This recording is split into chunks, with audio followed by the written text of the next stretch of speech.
Hello everyone. क्या आपने कभी सोचा है कि बचपन में जो हम टेबल याद करते हैं, मल्टीप्लिकेशन टेबल, जिसे कुछ हिंदी में पहाड़ा कहा जाता है, वो याद करते हैं अक्सर बच्चे 2 से लेकर 20 तक का टेबल याद करते हैं। ठीक है, बहुत मुश्किल से याद करते हैं। एक्चुअली उनको शुरू में 2-3 क्लास लग जाता है, 2-3 साल पूरा टेबल याद करते करते। लेकिन क्या होता है कि कुछ आगे क्लासेस में जाने के बाद, जैसे कि वो जब जाते हैं 7 में 8 में, तो उनको 2 से लेके 12 तक का टेबल याद रहता है। 2 से लेके 12 तक का टेबल याद रहता है, लेकिन फिर उसके बाद 13 जो है, 13 का टेबल वो भूल जाते हैं। 14 का भूल जाते हैं, मतलब पूरा नहीं भूलते, ऐसे याद रहता है 13 फोर तक क्या है, लेकिन फिर पूरा याद नहीं रहता उन्हें। ऐसे पूछा जाए कि 13 एट जा क्या होगा, 13 नाइन जा क्या होगा, वो भूल जाते हैं। ठीक है।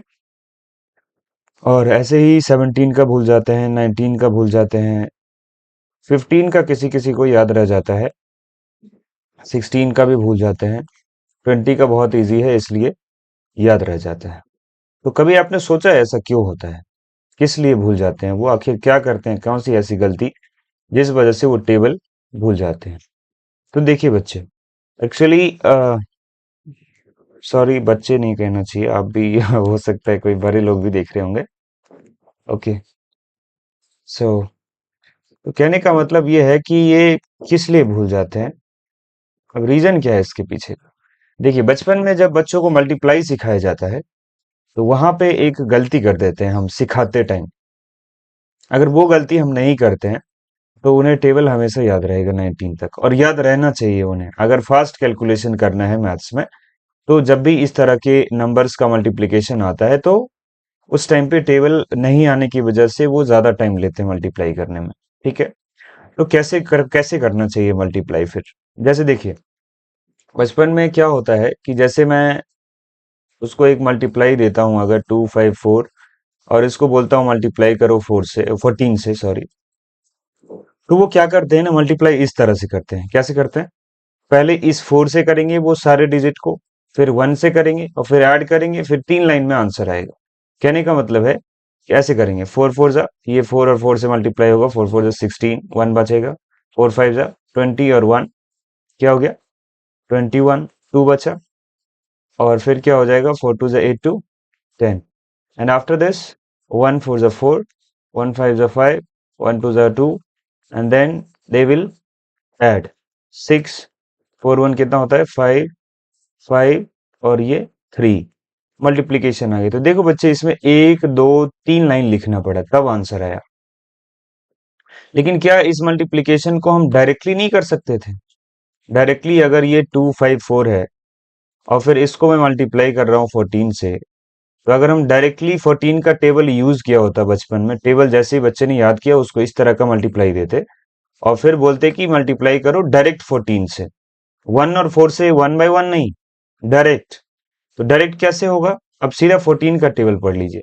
14 से मल्टीप्लाई करेंगे इस तीनों डिजिट को बारी बारी से। तो कैसे करेंगे देख लीजिए। यहां पर हम कर सकते हैं डायरेक्टली 14 फोर जा, इस डिजिट को करें 14 से पहले।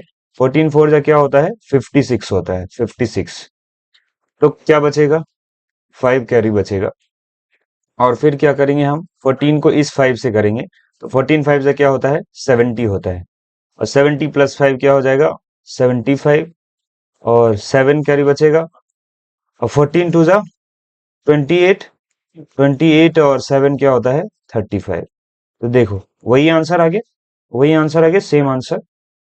तो इसमें एक लाइन में आंसर आया डायरेक्ट, और हमने 14 के टेबल का यूज भी किया, तो आंसर आ गया डायरेक्ट एक ही बार में। फास्ट कैलकुलेशन और 14 का टेबल का यूज किया है, तो ये टेबल भी याद रहेगा आपको। याद रहने में ये भी कोई प्रॉब्लम नहीं है। ठीक है। अच्छा, एक और देख लेते हैं कैसे किया मैंने। जैसे देखिए, अब मैं फिर से एक मल्टीप्लाई ले लेता हूँ, इसको थोड़ा ऊपर कर लेते हैं। आफ्टर दिस, बचपन में जब भी बच्चों को मल्टीप्लाई सिखाया करें इस तरह से 14 से, मतलब ये 2 डिजिट वाले जो नंबर हैं, 14 13 15 16 17, तो डायरेक्ट ऐसा वाला मल्टीप्लाई देना चाहिए। जैसे देख लीजिए, हम नंबर लिख देते हैं ऐसे 1 2 3 4 5, ये है। और इसको हम मल्टीप्लाई करना चाहते हैं जैसे कि जैसे कि हम 13 से मल्टीप्लाई करना चाहते हैं, राइट? तो उसको बारी बारी से 1 से और 3 से नहीं करना, डायरेक्ट 13 5 से पढ़ लेंगे, और जो भी है यहाँ पर डिजिट्स उसका पढ़ लेंगे, ठीक है? तो जैसे 13 से करेंगे पहले इस डिजिट का, तो कितना आ जाएगा भाई? 13 5 जा 65, 6 बचेगा कैरी यहाँ पे, एंड 13 4 जा 52, और 6, 52 और 6 कितना हो जाएगा? 58। बचेगा कितना? 5। एंड फिर ये 13 3 जा कितना हो गया? 39, 39 और 5 कितना होता है?